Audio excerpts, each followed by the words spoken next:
Hello friends, welcome to Arewa Tutors. Now this is दृष्टि बर्तिया. Let us we talk about one of the major important topic. और आज हम बात करेंगे भारतीय संविधान पर आधारित प्रश्नों के बारे में.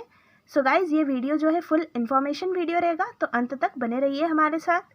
This is very most important topic for exams like UPSC, MPPSC, SI, SSC, Railway, CGL, SSCGL, CHSL, RRB and other competitive examination point of view.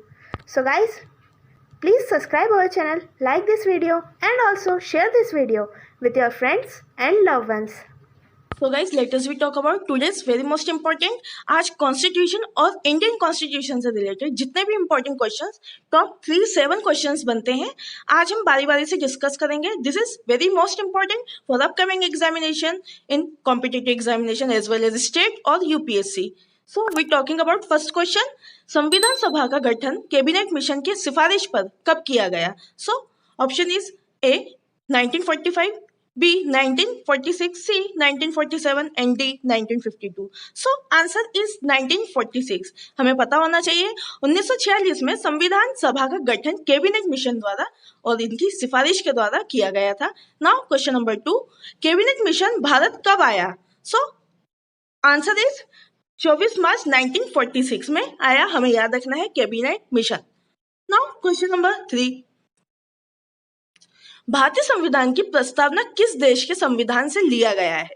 So answer is USA, United state of America से भारतीय संविधान की प्रस्तावना या preamble of the Indian constitution लिया गया है. हमें याद रखना है, इंपॉर्टेंट है. नाउ क्वेश्चन नंबर 4, सबसे बड़ा लिखित संविधान किसका है? तो हमें पता होना चाहिए सबसे बड़ा लिखित संविधान according to the B.R. Ambedkar हमें पता होना चाहिए भारत का है, इंडिया. नाउ क्वेश्चन नंबर 5, झंडा दिवस किस तिथि को मनाई जाती है? सो आंसर इज 22 जुलाई. 22 जुलाई को झंडा दिवस मनाया जाता है. इंपॉर्टेंट है, हमें याद रखना है. नाउ क्वेश्चन नंबर 6, वर्तमान में कुल अनुसूचियों की संख्या कितनी है? जैसा कि हम जानते हैं वर्तमान काल में 12 अनुसूचियों की संख्या है. इंपॉर्टेंट है, याद रखना है. नाउ क्वेश्चन नंबर 7, मणिपुरी, कोरनंकी एवं नेपाली भाषा को 8वीं अनुसूची में किस संविधान संशोधन के द्वारा जोड़ा गया है? So answer is 71. और हमें पता होना चाहिए कि मणिपुरी, कोरनंकी एवं नेपाली भाषा जो है 8वीं अनुसूची में 71 स्थान पर रखा गया है. इंपॉर्टेंट है, याद रखना है, संविधान संशोधन. नाउ क्वेश्चन नंबर 8, राजभाषा आयोग के प्रथम अध्यक्ष कौन थे? So answer is B.G. खरे थे. इंपॉर्टेंट है, याद रखना है, B.G. खरे राज्य भाषा के आयोग के प्रथम अध्यक्ष बने. नाउ क्वेश्चन नंबर 9, हिंदी दिवस किस तिथि को मनाया जाता है? सो आंसर इज 14 सितंबर. 14 सितंबर को हिंदी दिवस मनाया जाता है. इंपॉर्टेंट है, याद रखना है हमें. नाउ क्वेश्चन नंबर 10, संविधान सभा का निर्माण करने वाला विश्व का प्रथम देश कौन सा है? सो जैसा कि हम जानते हैं कि यूनाइटेड स्टेट ऑफ अमेरिका जो है ये संविधान सभा का निर्माण करने वाला विश्व का सबसे प्रथम देश बना है. अब बात यूनाइटेड स्टेट ऑफ अमेरिका की, तो हमें पता होना चाहिए capital of USA we called the America, इसे हम अमेरिका भी कहते हैं, जिसका कैपिटल है वॉशिंगटन. और हाल ही में नए प्रेसिडेंट नियुक्त किए गए हैं, John Biden. Now question number 11, भारतीय संविधान के 8वीं अनुसूची में कुल कितनी भाषाओं को सम्मिलित किया गया है? सो जैसा कि हम जानते हैं कि टोटल 22 जो है भाषाएं सम्मिलित की गई है भारतीय संविधान की 8वीं अनुसूची के तहत. Now question number 12, cabinet mission के अध्यक्ष कौन थे? हमें पता होना चाहिए कि कैबिनेट मिशन के अध्यक्ष कौन थे. तो आंसर याद रखना है हमें, पैट्रिक लॉरेंस थे. इंपॉर्टेंट है. नाउ क्वेश्चन नंबर 13, संविधान सभा में महिलाओं की सदस्य संख्या कितनी थी? सो गाइस, जैसा कि हम जानते हैं कि टोटल संविधान सभा में महिलाओं की संख्या 15 थी. इंपॉर्टेंट है, याद रखना है हमें, 15. Now question number 14,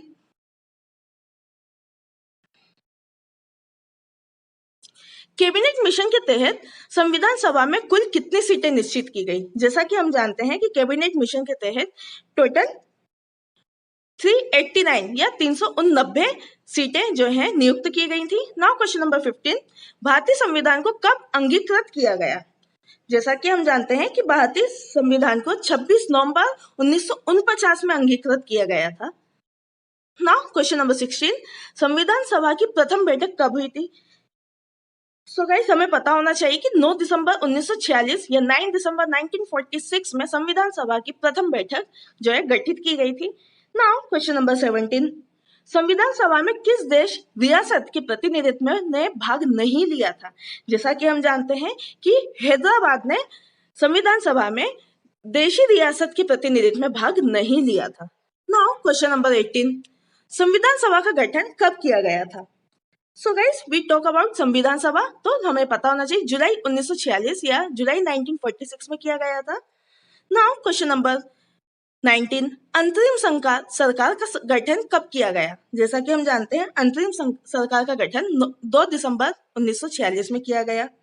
now question number 20, भारतीय संविधान को पूर्ण रूप से लागू कब किया गया? जैसा कि हम जानते हैं 26 जनवरी 1950 में डॉक्टर बी राव अंबेडकर के द्वारा भारतीय संविधान को पूर्ण रूप से लागू कर दिया गया था। नाउ क्वेश्चन नंबर 21, संविधान सभा के अस्थायी अध्यक्ष कौन थे? जैसा कि हम जानते हैं कि डॉक्टर सच्चिदानंद सिन्हा संविधान सभा के अस्थायी अध्यक्ष थे। नाउ क्वेश्चन नंबर 22, संविधान सभा के संवैधानिक सलाहकार कौन थे? जैसा कि हम जानते हैं कि के.एस. मुंशी संविधान सभा के संवैधानिक सलाहकार थे। Now question number 23, doctor Rajendra Prasad को संविधान सभा का स्थायी अध्यक्ष कब बनाया गया? जैसा कि हम जानते हैं 10 दिसंबर 1946 में डॉक्टर राजेंद्र प्रसाद को संविधान का सभा स्थायी अध्यक्ष घोषित किया गया था। नाउ क्वेश्चन नंबर 24, संविधान सभा में डॉक्टर भीमराव अंबेडकर पहली बार किस क्षेत्र में निर्वाचित किए गए थे? सभी को पता है पूर्वी बंगाल में इनका निर्वाचन किया गया था। नाउ क्वेश्चन नंबर 25, संविधान की आत्मा किसे कहा जाता है? जैसा कि हम सब जानते हैं कि संविधान की आत्मा प्रस्तावना या प्रेम्बल को कहा जाता है। इंपॉर्टेंट है, याद रखना है हमें। Now question number 26, doctor B R Ambedkar ने भारतीय संविधान की आत्मा किसे कहा है? अब हमें पता होना चाहिए कि डॉक्टर बी राव अंबेडकर के द्वारा सोल ऑफ द कॉन्स्टिट्यूशन कौन है? जैसा कि हम जानते हैं कि सोल ऑफ द कॉन्स्टिट्यूशन संवैधानिक उपचारों को बी आर अंबेडकर ने भारतीय संविधान की आत्मा कहा है। इंपॉर्टेंट है, याद रखना है। नाउ क्वेश्चन नंबर 27, संविधान दिवस किस तिथि को मनाई जाती है? जैसा कि हम जानते हैं संविधान दिवस 15 अगस्त को हर साल मनाई जाती है। नाउ क्वेश्चन नंबर 28, प्रथम लिखित संविधान किसने दिया? जैसा कि हम जानते हैं प्रथम लिखित संविधान दिया गया है अमेरिका द्वारा।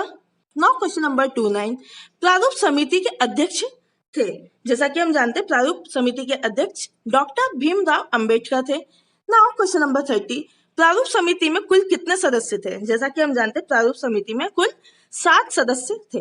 नाउ क्वेश्चन नंबर 31, नए राज्यों की स्थापना की शक्ति किस अनुच्छेद के अंतर्गत दी गई है? जैसा कि हम जानते हैं कि नए राज्यों की स्थापना की शक्ति अनुच्छेद 2 के अंतर्गत दी गई है। नाउ क्वेश्चन नंबर 32, प्रस्तावना में पहली बार संशोधन हुआ था? जैसा कि हम जानते हैं 1976 में पहली बार संशोधन किया गया था प्रस्तावना में। नाउ क्वेश्चन नंबर 33, वर्तमान में अनुसूचियों की कुल संख्या कितनी है? जैसा कि हम जानते हैं कि कुल अनुसूची संख्या जो है 12 है। नाउ क्वेश्चन नंबर 34, संविधान सभा के द्वारा राष्ट्रीय ध्वज तिरंगा को कब अपनाया गया? जैसा कि हम सभी जानते हैं कि 22 जुलाई 1947 और 22 जुलाई 1947 में संविधान सभा के द्वारा भारतीय ध्वज तिरंगा को अपनाया गया था। नाउ क्वेश्चन नंबर 35, झंडा समिति के अध्यक्ष कौन थे? जैसा कि हम जानते हैं कि डॉक्टर राजेंद्र प्रसाद पहले राष्ट्रपति भी रह चुके हैं 1956 में। हमें पता रखना है और याद रखना है कि 2 बार बने थे ये राष्ट्रपति हमारे भारत के। नाउ क्वेश्चन नंबर 36, संविधान की प्रस्तावना में धर्मनिरपेक्ष समाजवादी शब्द किस संविधान संशोधन के अंतर्गत जोड़ा गया है? जैसा कि हम जानते हैं कि संविधान की प्रस्तावना में धर्मनिरपेक्ष समाजवादी शब्द संविधान 42वें संशोधन के अंतर्गत जोड़ा गया है। इंपॉर्टेंट है, याद रखना है हमें। Now question number 37 is the last question today. जैसा कि हम जानते हैं कि वर्तमान में संविधान में कुल कितने भाग हैं? जैसा कि हम जानते हैं कि 25 भाग कुल वर्तमान संविधान के अंतर्गत आते हैं। इंपॉर्टेंट है, याद रखना है हमें। So guys, I hope guys आपको आज का वीडियो बहुत पसंद आया होगा। सो प्लीज़ इसे लाइक करिए, ज़्यादा से ज़्यादा शेयर करिए, कमेंट करके बताइए कि आपको ये वीडियो कैसा लगा। और हाँ, बेल आइकन प्रेस करना बिल्कुल मत भूलिएगा, जिससे सारी इंपॉर्टेंट अपडेट्स आप तक अवेलेबल हो पाए। और आप हमें फेसबुक, इंस्टाग्राम, ट्विटर और अब टेलीग्राम पर भी ज्वाइन हो सकते हैं। वीडियो के नीचे डिस्क्रिप्शन में आपको इन सब की लिंक मिल जाएगी। Thanks for watching this video. Your support is our power. फिर मिलते हैं ऐसे ही एक नई वीडियो के साथ। तब तक के लिए जय हिंद, जय Bharat. Stay tuned with Aryavart tutors. Thank you.